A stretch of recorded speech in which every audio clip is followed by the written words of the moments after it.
Bonjour à tout le monde, bonjour mes frères et mes sœurs, soyez les bienvenus dans ma chaîne. J'espère que vous allez bien, moi je vais très très bien. Alors je fais cette vidéo pour nous sensibiliser, nous les femmes, nous les jeunes filles, à faire très très attention car le dehors est mauvais. Les prédateurs sont dehors et ils cherchent les proies. Les prédateurs sont dehors, alors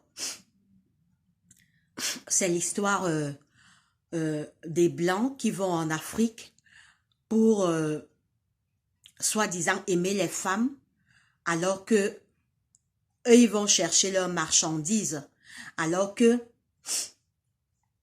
ils vont chercher leurs marchandises. Et comme nous, les Africaines, on s'est dit que avoir le blanc, c'est arriver au paradis. Pour nous, les Africaines, que ce soit celles qui sont en Afrique, que celles qui sont en Europe. Donc, quand tu as un blanc, c'est comme si tu as eu le bac. C'est comme si tu as eu la licence. C'est comme si tu es entré à l'université. C'est comme si tu as eu un grand diplôme d'études. Pour les Africaines, surtout celles de l'Afrique, je précise bien, parce que celles de l'Europe, elles sont déjà ici, elles savent que le blanc, c'est un être humain comme moi.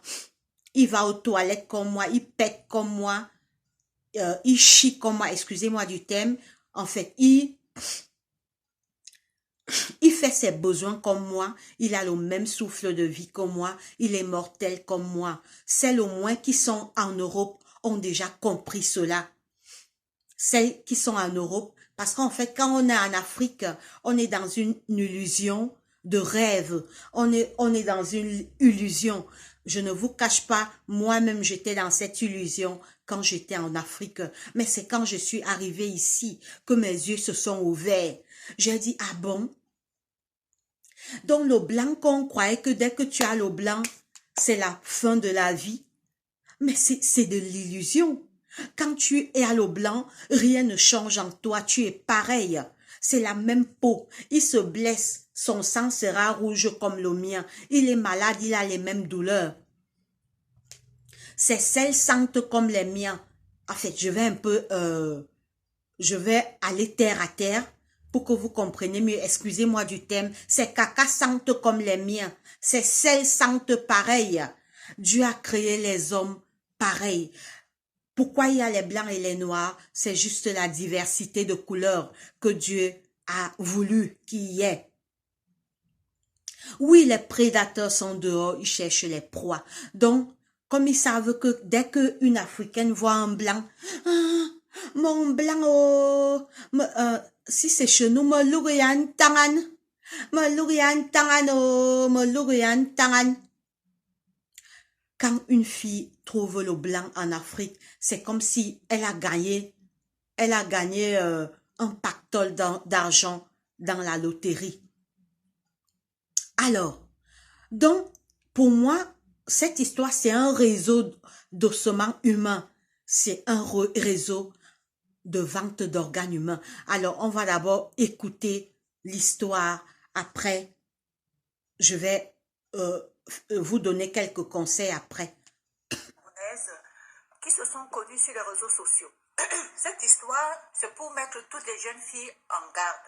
Je sais que chacun en Afrique, chaque femme en Afrique, elles veulent tellement avoir un blanc à leur côté que elles ne prennent aucune mesure pour savoir si le blanc avec qui elles se mettent a une bonne moralité.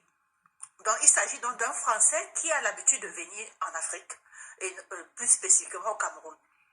Alors, qu'est-ce qui se passe? C'est qu'il y a à peu près 8 mois, ce monsieur est venu au Cameroun. Il a fait la connaissance d'une jeune fille.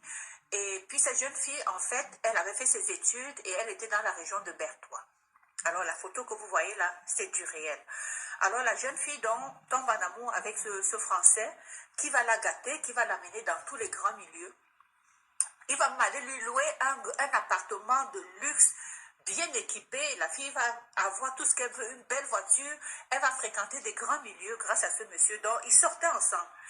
Et puis, à un moment donné, donc, l'oncle de la jeune fille dit, ben, ça fait longtemps que tu es avec ce monsieur-là. Comment, je voudrais faire sa connaissance. Il faut qu'il vienne toquer la porte parce que ça fait quand même depuis quelques mois, ça semble être sérieux entre vous. Alors, il faut nous le présenter. Alors,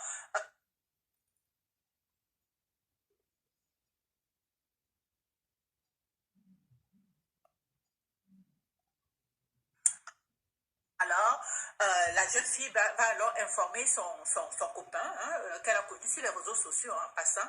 Et surtout que lui, il lui disait que il ne vient pas, il n'avait même pas avoué qu'il venait souvent au Cameroun. Il a plutôt dit que lui, il aime le Cameroun et qu'il vient même pour la première fois. Mais la fille s'est rendue compte même de toute façon, c'est lui qui l'amenait dans des endroits qu'elle ne connaissait même pas. Donc, chaque fois qu'il l'amenait quelque part, c'était comme s'il connaissait déjà le milieu. Alors, donc, la fille lui dit donc que mon oncle veut faire ta connaissance. J'aimerais qu'on trouve un moment pour aller rencontrer ma famille parce que comme ça, c'est la tradition chez nous. Le monsieur, qu'est-ce qu'il dit? Il commence à avoir peur. Il trouve des raisons pour ne pas aller. La fille va dire à son oncle parce qu'il sentait déjà que... Parce que la fille avait dit à ce blanc-là, à ce français que mon oncle, il a vécu en France. Donc, il connaît très bien la culture en France et il a vécu longtemps en France. Alors, le blanc a commencé à avoir peur. Il s'est dit, ben voilà, du coup qu'il me connaît, alors je préfère vraiment l'éviter. Alors, entre-temps, donc, il a tourné comme ça pour ne pas rencontrer l'oncle. Et entre-temps, donc, il va dire à la fille, écoute, tu m'avais dit que tu as un problème de myome utérin. Hein? Donc, je connais une belle clinique ici, parce que c'était dans la région de Berthois. Je connais une belle clinique ici où on peut te faire ta chirurgie très bien. Je connais les médecins. Alors, on l'amène dans cette clinique-là pour faire sa chirurgie. Vous allez croire, croyez-moi ou non, la jeune fille ne s'est jamais relevée. Le monsieur a été de connivence avec les médecins. Il était de connivence avec le chirurgien qui a fait la chirurgie et avec les infirmières. Il avait payé de l'argent. Donc, on va opérer la fille et on va enlever tous ses organes vitaux, le rein, le foie, le pancréas, tout. Il n'y avait plus rien, même jusqu'à la cage thoracique. Ils ont tout enlevé. Parce que quand, plus tard, on va venir découvrir le corps de la fille, on va voir que le corps, la tête ne tenait plus, ça tombait comme ça. Ce que je vous dis, c'est vraiment du réel, les filles. Faites très attention. Alors, donc, ils ont enlevé tous ces organes-là, et le français a disparu. Il a disparu. Donc, pendant tout le temps, les 8 mois où il a dépensé, il mettait la fille était dans le jet set et tout, il a récupéré cet argent. Donc, il était venu, il avait une mission. La mission, c'était quoi? C'était de sacrifier, il avait besoin des organes de cette fille-là. La pauvre fille, la famille, tout le monde est présentement abasourdi. Abasourdi. Parce que la famille est allée maintenant dans la région de Berthois, parce qu'on l'avait amené à la clinique à Bomba pour la chirurgie. On vient maintenant à la morgue pour récupérer le corps de la fille. Les gens de la morgue ont donné le corps à la famille et payé même l'argent pour que la famille parte vite. Est-ce que vous avez déjà vu ça en Afrique, au Cameroun? Que la morgue paye, alors que c'est vous qui devez payer pour récupérer votre corps. La morgue a même donné de l'argent à la famille pour qu'ils partent vite. Ils voulaient vite s'en débarrasser parce qu'ils savaient ce qu'ils avaient fait. C'est comme ça que le corps va partir. Et ils arrivent maintenant, ils partent avec le corps. C'est là où ils vont découvrir. La famille était même contente que la morgue leur donne l'argent. Ils savaient pas ce qui les attendait dans le cercueil. C'était un corps qui n'avait pas de corps, c'était juste la peau. Il n'y avait plus rien. Il n'y avait plus rien. Alors la morale de l'histoire, les filles, c'est que quand vous rencontrez votre blanc, que vous appelez votre blanc, il faut faire une enquête. Faites attention avec qui vous vous mettez. Alors, mes frères et mes sœurs, vous avez écouté l'histoire comme moi. Ça existe bel et bien. C'est réel maintenant dans ce monde. Les gens sont prêts à tout pour l'argent. Les gens sont prêts à tout pour avoir de l'argent. Donc, nous, Africaines, faisons très attention. Le blanc, c'est un être humain comme toi. Le blanc respire comme toi. Le blanc, parce que je ne sais pas. Il n'y a pas que le blanc. En fait, les Africaines, dès qu'elles voient le blanc, Le blanc veut dire argent. Il y a aussi des blancs pauvres. Il y a des blancs pauvres. C'est pas tous les blancs qui ont l'argent. Donc, soyons prudents. En réalité, c'est un réseau de vente d'organes humains. En réalité, quand il vient en Afrique, il a déjà son plan en tête. Il vient en mission, en fait. C'est une mission. C'est une mission. Il doit ramener les organes humains. Donc, il vient te draguer. Toi, tu crois que j'ai eu mon blanc, oh, j'ai eu mon blanc. Je suis tombée sur un blanc. Molourian tangan, oh, Molourian tangan. Tangan. Alors que c'est ta mort. Il t'amène dans les grands restos. Alors que, maintenant, regardez comment il a eu la fille. Donc, quand il causait avec la fille a peut-être dit que j'ai un problème ici, j'ai un petit problème, alors que le gars s'est entendu avec les docteurs. C'est pourquoi, mes frères et mes sœurs, de nos jours, je me méfie des docteurs. Je me méfie des docteurs. Je me méfie des docteurs. Je me méfie. On n'a plus confiance aux docteurs. Il avait déjà payé les docteurs. Donc l'opération là, c'était juste pour enlever les organes de la fille. Et en fait, c'est un client qui attendait sa marchandise. C'est un client qui attendait sa marchandise. Donc la fille était déjà sacrifiée depuis. Donc, il avait déjà sa clinique réservée. Les docteurs qui devaient opérer la fille étaient déjà payés. Donc, il était en mission, quoi. C'est un réseau d'organes humains. Donc, les filles, ça se passe partout dans le monde. Ce n'est pas seulement en Afrique. C'est partout dans le monde. Ceux qui croient que c'est seulement en Afrique, le mal est partout. Que ce soit en Afrique, c'est partout, mes frères et sœurs. Soyons prudents. Et pour moi, c'est parce que nous, les jeunes filles, on a négligé la prière. Il faut toujours prier. Quand un homme vient te draguer, quand un homme vient vers toi, présente cet homme à Dieu. Tu dis que Seigneur, si cet homme vient pour mon bonheur, ouvre-moi les yeux. Si cet homme vient pour mon malheur, ouvre-moi les yeux. C'est parce qu'on a abandonné Dieu. On ne prie plus. Si cette fille priait, Dieu pouvait la parler même dans les rêves. Dieu pouvait même mettre des personnes, Dieu pouvait faire qu'elle rencontre des personnes qui pouvaient attirer son attention par les conseils. Dieu pouvait même faire qu'elle tombe sur une vidéo une vidéo qui parle des gens qui vendent les organes humains. En fait, le moral de l'histoire, pour moi, le seul conseil que moi je peux donner, quand tu croises un homme de nos jours, il faut d'abord prier. Il faut te mettre en prière. Vous voyez, maintenant, alors je ferai une vidéo là-dessus. Maintenant, il y a les nouveaux prédateurs qui sont en ligne, qui sont sur les réseaux sociaux. C'est même pas dans les réseaux sociaux. Ils sont partout. Tu peux même les croiser en marchant en route. Il vient te draguer, il t'épouse même. Comme l'histoire de l'Ivoirien qu'on a vu. L'histoire de Fatima et l'Ivoirien. Il rencontre une fille sur Facebook. Il part l'épouser. En fait, ce mariage, c'est pour se couvrir. C'est pour qu'on dit que la fille est morte de maladie. Ils sont terribles maintenant. Ils partent même jusqu'à t'épouser alors que il a préparé ta mort. Ça même, c'est rien. Maintenant, ils vont même jusqu'à t'épouser. Ils t'épousent. Maintenant, ils te tuent après pour qu'on dise que tu es mort de maladie. Alors, je ferai une vidéo sur l'histoire de Fatima et Stéphane. Là, c'est un Ivoirien qui allait épouser une Burkinabé.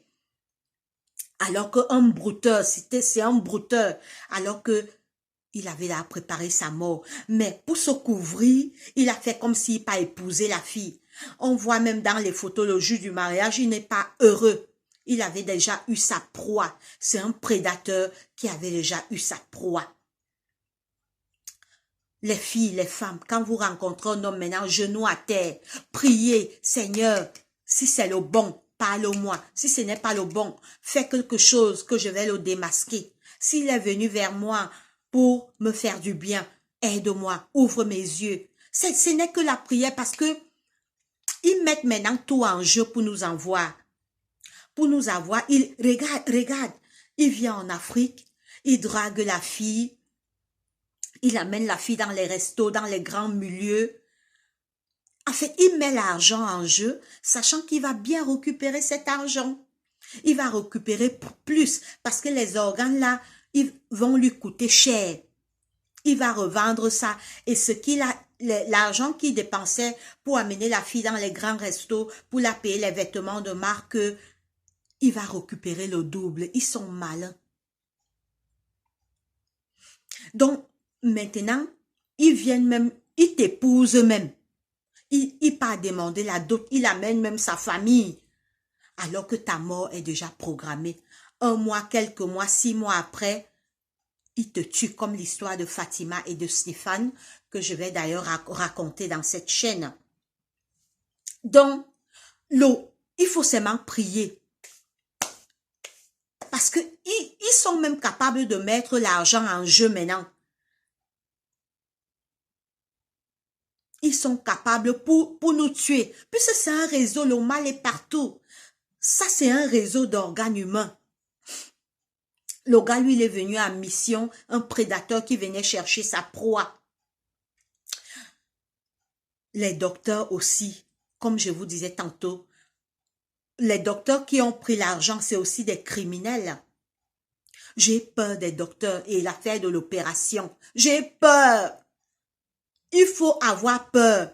Mais qui a opéré, c'est les docteurs, c'est pas lui. Lui, il a seulement payé et les docteurs ont fait le sale boulot. Il a payé.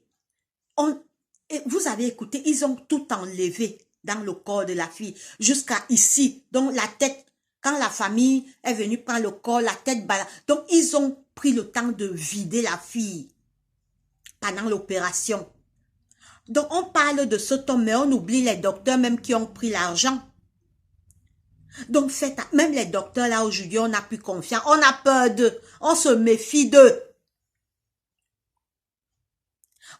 C'est pas tous les docteurs, mais tellement le mal a grandi que on ne sait plus à quel docteur faire confiance. Tu pars t'opérer, peut-être comme elle ne sait plus relever. Donc c'est un trafic d'organes humains. Nous les Africaines, le blanc est un être humain comme nous. Il n'y a rien de spécial dans le blanc. C'est juste un changement de couleur. C'est des mêmes gens. Si il meurt, le blanc meurt, le noir meurt, le blanc meurt, on pourrit tous, on se décompose tous, les asticots nous mangent tous.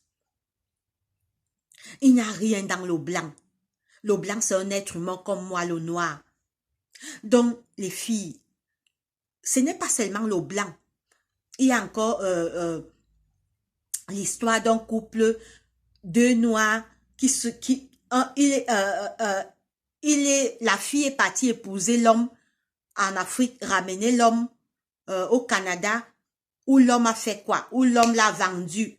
Elle a commencé la maladie. C'est pas seulement une histoire de blanc-noir, ça se passe entre noirs même.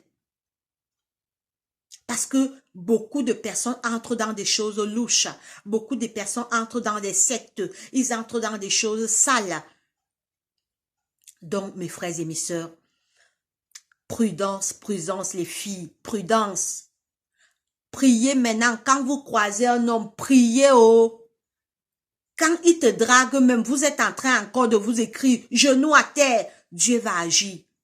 Dieu va te montrer quelque chose. Ou bien Dieu va faire que l'Esprit de Dieu même va te parler. Puisque on sera prudent, comment?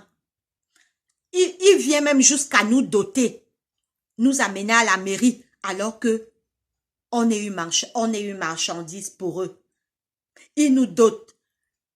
Comme celle de Fatima et Stéphane, le bruteur de la Côte d'Ivoire là. Il allait épouser dans son pays. Il a doté. Mais il avait déjà programmé sa mort. Donc, on sera prudent comment? Ce n'est que Genou à terre. Donc, mon seul conseil que je peux nous donner à nous les filles, priez, priez, priez. Et ne te presse pas, prends d'abord un an, tu l'étudies bien. Ne te presse pas, dès que tu rencontres un homme, tu pars déjà te marier pour qu'on dise que, ah, je suis mariée, j'ai la bague au doigt. Le monde de maintenant, on ne sait plus qui est qui. On ne sait plus qui est qui. Donc, première chose, prier, consulter Dieu. Prier et consulter Dieu. Prendre son temps, ne pas se presser. Ne pas se presser. Il faut d'abord chercher à savoir son entourage, sa famille, qui il est. Tu causes avec même 3 de ses amis. 3 ou 4 de ses amis. Dieu va le dévoiler. S'il vient dans ta vie pour te détruire, Dieu va le dévoiler. Si c'est vraiment l'homme de ta vie, Dieu aussi va te dévoiler. Donc, ils mettent tout en jeu maintenant pour nous avoir, jusqu'à nous épouser, alors qu'ils ont déjà programmé nos morts. Donc, pour moi, ce n'est que Dieu. Hein. Ce n'est que Dieu. Donc, les filles, c'est cette vidéo de sensibilisation que je voulais faire. Les prédateurs sont dehors, ils cherchent les proies. Soyons prudents. Et la seule prudence, c'est être attaché à Jésus-Christ. Le Seigneur va les démasquer un à un. Allez, passez une bonne journée. Allez, bye bye.